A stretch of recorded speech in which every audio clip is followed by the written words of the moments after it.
আসসালামু আলাইকুম বন্ধুরা, তানিয়া ভিলেজ কিচেনে আপনাদের সবাইকে স্বাগতম। হাজির হয়ে গেছি নতুন আর একটা ভিডিও নিয়ে।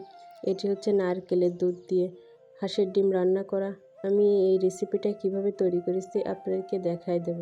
এটা একবার তৈরি করে খেলে ইনশাআল্লাহ খেতে বারবারই মন চাইবে। চলুন শুরু করা যাক। আমি এই রেসিপিটা তৈরি করতে কী আমার লাগে।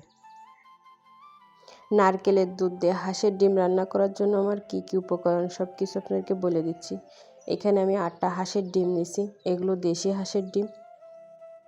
আর এইখানে নিচ্ছি আমি নারকেল কুড়াই, আগে থেকে আমি কুড়াই রেখেছি, এটা আপনাদেরকে দুধ করে দেখাই দেব।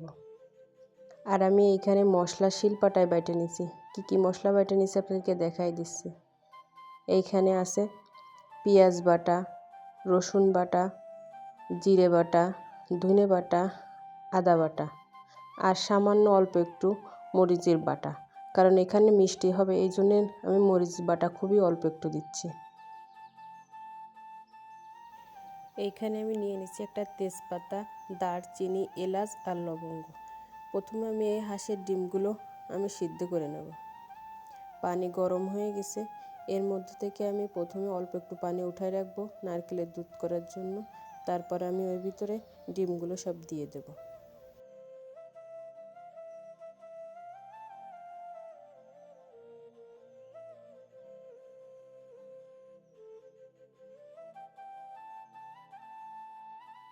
এবার ডিমগুলো আমি ঢাকনা দিয়ে ঢেকে সিদ্ধ হওয়ার জন্য অপেক্ষা করব। তার মধ্যে আমি নারকেলের দুধ তৈরি করে নেব। প্রথমে আমি নারকেল থেকে নারকেলের আত্মরস বের করে নেব। প্রথমে অল্প একটু পানি দিয়ে ভালোভাবে এটা চটকায় নেব, নিয়ে আমি এখানে আত্মরস বের করে নেব। প্রথমে এই দুধটা বের করে নেওয়ার কারণ হচ্ছে, এই দুধটা আমি যখন লাস্টে নামানোর আগে দেব তখন ডিমের স্বাদ এমনিই বেড়ে যাবে। এই জন্য আমি প্রথমে যে নারকেলের যে দুধটা থাকে সেই দুধটা আমি বের করে নিচ্ছি। আমাদের অঞ্চলে এটাকে আত্মরস বলে, কাদের অঞ্চলে কি বলে এটা অবশ্যই কমেন্ট করে অবশ্যই জানাই যাবেন। ভিডিওটা শেষ পর্যন্ত দেখার অনুরোধ রইল। আশা করি ভালো লাগলে একটা লাইক করবেন, কমেন্ট করবেন এবং শেয়ার করবেন। আর যারা এখনও সাবস্ক্রাইব করেননি দ্রুত সাবস্ক্রাইব করুন এবং বেল আইকনটা অন করে রাখুন, যাতে পরবর্তী ভিডিও পাওয়ার সাথে সাথে আপনারা দেখতে পারেন।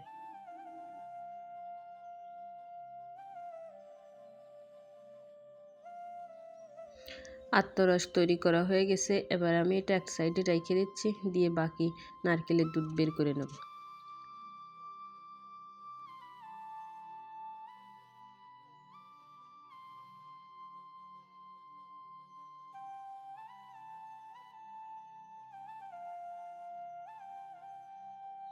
এইভাবে আমি সকল নারকেলের দুধ বের করে নেব। নারকেলের দুধ বের করে নেওয়া হয়ে গেছে। এই পর্যায়ে আমি দেখব কি ডিম সিদ্ধ হয়েছে কিনা। আমার ডিম সিদ্ধ হয়ে গেছে, এটা আমি একটু চেক করে দেখতেছি।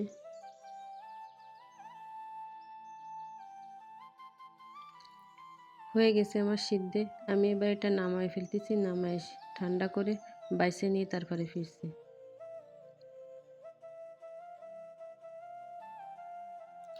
সব কিছু রেডি করে নেওয়া হয়ে গেছে, এবার আমি রান্না শুরু করব।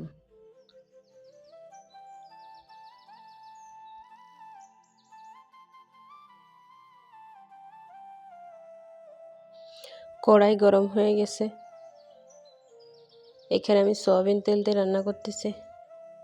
পরিমাণ মতো সয়াবিন তেল দিয়ে দিছি, এবার এটা গরম হয়ে যাক।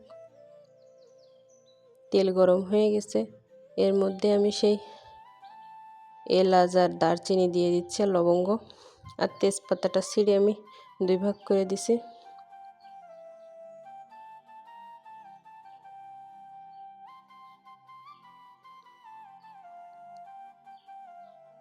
এই পর্যায়ে আমি সেই বাটা মশলাগুলো সব দিয়ে দিচ্ছি, দিয়ে ভালোভাবে একটু নাড়ায় নিচ্ছে।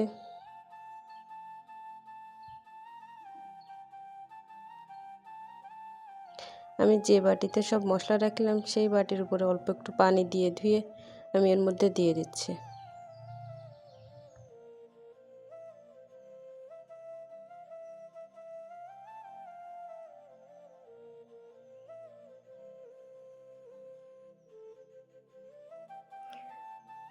পরিমাণ মতো লবণ, হলুদ।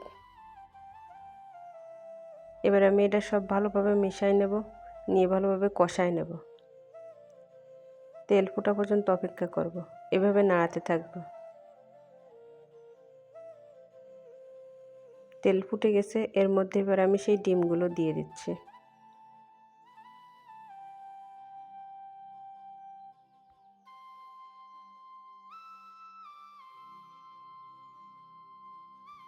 এইভাবে আমি কিছু সময় নাড়াই নেব, ডিমের সাথে মশলার সাথে ভালোভাবে ভাজে নেব।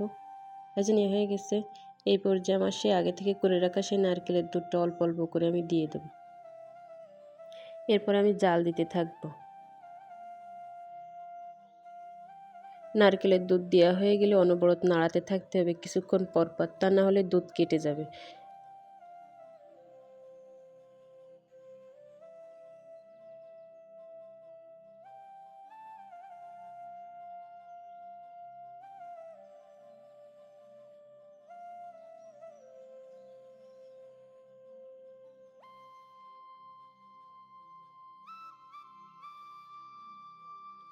এই পর্যায়ে আমি সেই আতরসটা দিয়ে দেব।